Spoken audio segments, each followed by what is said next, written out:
All right, so the purpose of this video is to explain a concept, something called the Triboelectric series.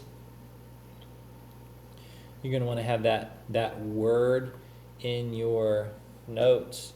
And the definition of it is, it describes materials in relation to other materials and their propensity or their likelihood of gaining or losing electrons.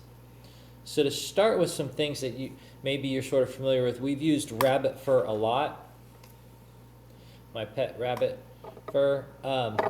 So this fur right here, we've had it interact a lot with the polystyrene and polyethylene, polypropylene. These are all plastics or styrofoams. So for example, this styrofoam plate. So when you rub the fur on the styrofoam plate, this Triboelectric series tells you the fur is becoming more positive, and the poly material, in this case I believe it would be polystyrene, is becoming more negative. And of course what that tells you is the fur is shedding electrons.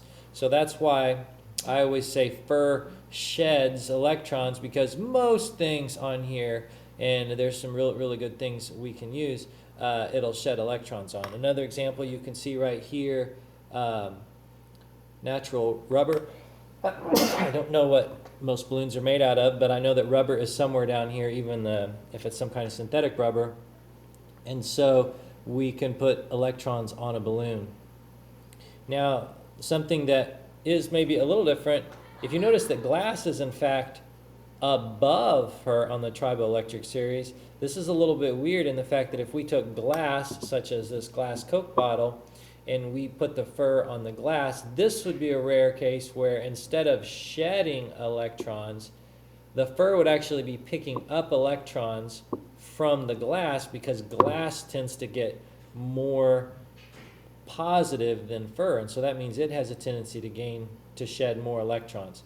So likewise, the distance between objects on here, in addition to the actual material makeup of the objects, there's some chemical properties that are involved too, but one of the things that affects how static something can become, or how negative or positive, it can happen because of the interaction and the distance these objects are from each other. So you see fur here, and these polys are quite a ways apart on the Triboelectric series, which allows them to build up a pretty good charge. Say you take fur right here, and you say, well, look, aluminum is below this. So what we would find is if you take fur and aluminum, although yes, the fur is going to be shedding electrons, it's going to be becoming more positive, the aluminum is going to be becoming more negative, it's going to be gaining electrons.